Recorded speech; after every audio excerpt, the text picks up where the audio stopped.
Hello everyone, welcome back to my channel Abhik arts. তো human figure ড্রয়িংয়ের তো আজকে এটা কমপ্লিট ড্রয়িং। এই ফিগার ড্রয়িংটা আমি কীভাবে করলাম তোমাদের সেটাই কমপ্লিটভাবে দেখাবো। আর এই যে তোমার ফেসটা দেখছো, এটা জাস্ট একটা মন করা। আর এটা শুধুমাত্র ডার্ক শেডটা আমি ধরেছি, ডার্ক শেডটা ইউজ করে, বাদ বাকি লাইট শেডটা আমি কোনো কিছু হাত দিইনি। শুধুমাত্র ডার্ক শেড বের করে তোমরা এইভাবেও ফেস ড্র করতে পারো। তোমাদের আমি সেটাই দেখালাম, শুধুমাত্র ডার্ক শেডটা ইউজ করেছি, আর কিছুই না। আর এবার তোমাদের যে মেন ফিগার ড্রয়িং, তো ফিগার ড্রয়িং কীভাবে করে, তো অনেকে একটা ডাউট থাকে ফিগার ড্রয়িং নিয়ে। তো ফিগার ড্রয়িং সম্বন্ধে সমস্ত রকম ইনফরমেশন তোমরা আমার চ্যানেলে পাবে। তো যারা যারা চ্যানেলটাকে এখনও সাবস্ক্রাইব করোনি অবশ্যই সাবস্ক্রাইব করে নাও। ভিডিওটা অবশ্যই তোমাদের ভালো লাগবে, তো ভিডিওটা স্কিপ না করে পুরোপুরি দেখো। তো জাস্ট এইরকমভাবে তোমরা যে কোনো ফিগার ড্রয়িং করার সময় তো এইরকমভাবে একটা রাফ স্কেচ তোমরা ফার্স্ট অফ অল করে নেবে। তারপর সেটাকে তোমরা বিভিন্নভাবে ডিটেইলিং করতে পারো, কিন্তু ফার্স্ট অফ অল যে মাপটা রেখে সঠিক যে একটা মাপ আমাদের ফিগারে থাকে, তো সেটাই গঠন করার জন্য প্রথমে আমরা এরকম একটা আউটলাইন বা তোমার স্কেচ, রাফ স্কেচ আমরা ফিগারের করে নেব। তারপর সেটাকে আমরা ডিটেইলিং করব। তো এইবার আমরা ডিটেইলিং করার ফার্স্টের দিকে যে প্রথম স্টেপ থাকবে, সেটাই আমরা জাস্ট কিছু লাইন দিয়ে জিনিসটাকে বোঝানোর চেষ্টা করব। সেটা হাত হোক বা পা, সেটা খুব ডার্ক লাইন না, শুধুমাত্র একটা লাইন যেটা আমরা বুঝতে পারবো যে এই লাইনটা আমাদের এই পজিশনে আছে, সেই রকমভাবে একটা লাইন আমরা গঠন করে নেব। তোমরা দেখলে যে ফেসটা এখন কেমন করা আছে, আর পরবর্তী সময়টা আমি কী করে ঠিক করব সেটা তোমাদের প্রথমেই তোমরা দেখতে পেলে। তো প্রথমে তোমরা এরকমভাবে একটা নর্মালি স্কেচ মতো করে নেবে, তারপর সেটাকে ডিটেইলিং করবে আস্তে আস্তে। তো ফিগার ড্রয়িং করার বেসিক যেটা, সেই মাপটা কিন্তু আগে ঠিক রাখতে হবে। ফিগার ড্রয়িংয়ের মাপটা ঠিক রাখা মেন। আমাদের ফিগার কিন্তু অনেক সময় অনেক পজিশনে থাকে, তো পজিশনটা ঠিক রেখে সঠিক মাপে করাটাই হচ্ছে এটা ঠিক। তোমরা এই পজিশনটা ঠিক রাখতে হবে কী করে, সেটা কিন্তু অনেকটা ডিপেন্ড করে তোমাদের ফিগারের কতটা মাপ থাকবে, সেই মাপের সঠিকতা নিয়ে। তো অনেকে আমরা ফিগারের মাপটা ভুল করে ফেলি। তো ফিগারের যে সঠিক মাপটা থাকে সেটা আমি প্রতিটা ভিডিওতেই বলে থাকি।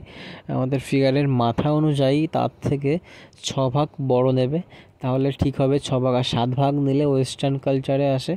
তো এটা তোমরা করতে পারো, এটা ফলো করে তোমাদের ড্রয়িংয়ে তোমরা অ্যাপ্লাই করো।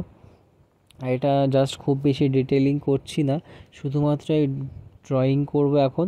তারপর আস্তে আস্তে জাস্ট লাস্টের দিকে কিছু ডার্ক শেড দিকে বডি শেপের পজিশানটা আর যে শেপটা সেটা জাস্ট বোঝাবো শুধু ডার্ক শেড দিয়ে। তো ডার্ক শেড ইউজ করে আমরা অনেকটাই লাইট শেডে অনেক কাজ না করে শুধুমাত্র ডার্ক শেড ধরে আমরা কিন্তু সেটা বোঝাতে পারবো। তো সেটাই তোমরা দেখতে থাকো কীভাবে করছি। তো এইবার আমাদের যে আউটলাইন, যে রাফ স্কেচটা আমাদের ফার্স্টে করা ছিল, তো সেইখান থেকে কিন্তু একদম ডিরেক্ট সঠিক হবে না। তো সেই প্রপোর্শন অনুযায়ী জাস্ট কিছুটা ছোট হবে বা বড় হবে, এইরকমভাবে লাস্ট ফিগারটা ড্রয়িং করব। তো তোমরা যেই দেখলে ফার্স্টে যে রাফ স্কেচটা ছিল, তার আশেপাশেই কিন্তু আমার মেন ফিগারের পজিশানটা কিন্তু হচ্ছে। তো রাফ স্কেচটা করে নেওয়ার একটা সুবিধা হলো যে তোমাদের কোনো ভুল হওয়ার কোনো চাপ নেই, কারণ প্রথমেই তোমরা দেখতে পারবে যে রাফ স্কেচে যদি ভুল থাকে তো পুরো ড্রয়িংটাই কিন্তু ভুল হবে। যদি রাফ স্কেচ মোটামুটিভাবে পজিশনটা ঠিক থাকে, তো তোমাদের স্টেপ বাই স্টেপ করতে থাকলে ফিগারটা সঠিকভাবে করতে পারবে। তো প্রথমেই তোমরা এই রাফ স্কেচটা করে নেবে, এরা কিন্তু খুব দরকার। কেন দরকার তোমাদের সেটা বললাম। তো রাফ স্কেচ করে নেওয়া কেন দরকার, রাফ স্কেচ করে নেওয়ার পর সেটাকে ভালো করে ডিটেইলিং করবে, লাইন ড্রয়িং করবে।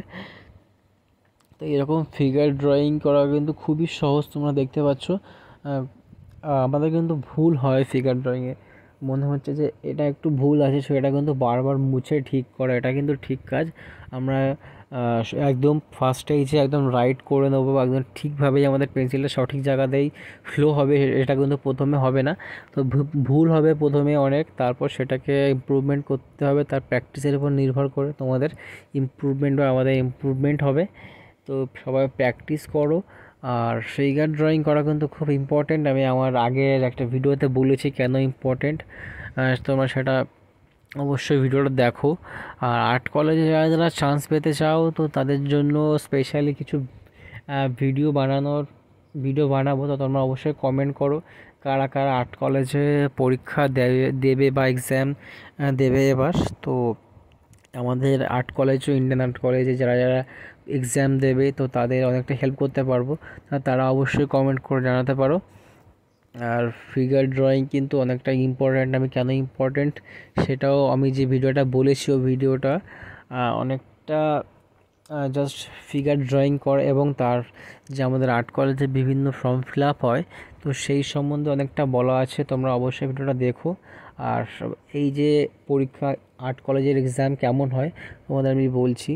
তো সেটা জাস্ট একটা ফর্ম ফিল আপ করবে ফার্স্টে যেই কলেজের জন্য তোমরা এক্সাম দেবে, তারপরে সেখানে এক্সাম হবে, একটা ডেট বলে দেবে, সেই ডেটে তোমরা এক্সাম দিতে যাবে। সেখানে বিভিন্ন রকমভাবে তোমাদের এক্সাম নেওয়া হয়।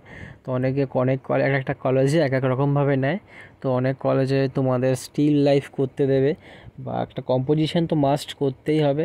অনেক কলেজে স্টিল লাইফ থাকে, ফিগার মডেল স্টাডি করতে হয়।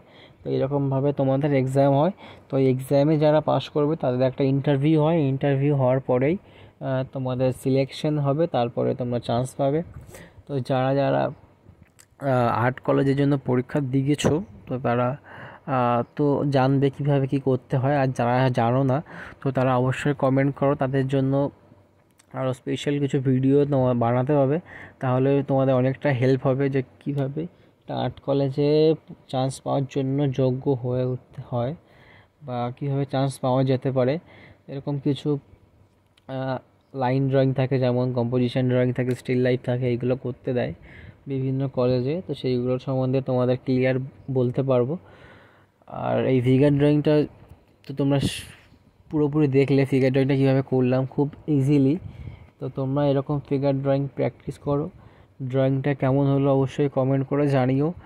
আর এইবার জাস্ট আমি বললাম ডার্ক শেডটা ধরবো, ডার্ক শেডটা হালকা শেডিংয়ের মাধ্যমে। ডার্ক শেডটাও যদি আমরা ইউজ করি তো আর এক শেড লাইট যদি বোঝা যায় তো শেপটা অনেকটা আমাদের ক্লিয়ার হয়। তো সেইটাই শুধুমাত্র ডার্ক শেডটা আমরা ইউজ করে নেবো হালকা করে, খুব বেশি ডার্ক করব না, জাস্ট যেটা লাইট থাকবে তার থেকে সামান্য এক্সট্রিম ডার্ক করব না, মিডিয়াম ডার্ক যেটা থাকে সেটাই করব। তো পেন্সিল দিয়ে এইভাবে আগে তোমার যেই ডার্ক শেডটা যেখানে পড়বে তো সেইটা আগে ড্রয়িং করে নেওয়ার পরে তারপরে আমরা সেটাকে শেডিং করে দেবো। আর লাইন ড্রয়িং কিন্তু খুব ইম্পর্টেন্ট, তোমাদের আগের ভিডিওতেও আমি বলেছি লাইন ড্রয়িং কেন ইম্পর্টেন্ট বা লাইন ড্রয়িং কেন করা উচিত। লাইন ড্রয়িং কিন্তু খুব ইম্পর্টেন্ট ড্রয়িংয়ে। যারা যারা আর্ট কলেজে এখনও চান্স পাওনি তাদের জন্য তো বিশাল পরিমাণে ইম্পর্টেন্ট, খুব ইম্পর্টেন্ট। তোমরা অবশ্যই লাইন ড্রয়িং প্র্যাকটিস করো। আর লাইন ড্রয়িং সম্বন্ধে তোমাদের কোনো ডাউট থাকলে অবশ্যই কমেন্ট করতে পারো। তো এইবার জাস্ট শুধু আমরা ডার্ক শেডটা হালকা করে মিডিয়াম, আর যেটা লাইট থাকবে তার থেকে একটু ডার্ক করে যেই শেপটা আমাদের থাকবে সেই শেপটা আমরা এইভাবে করে নিতে পারি। তো ফিগার ড্রয়িংয়ের কমপ্লিট ফিগারটা এটাই। আর ড্রয়িং তোমাদের কেমন লাগলো অবশ্যই কমেন্ট করে জানাও।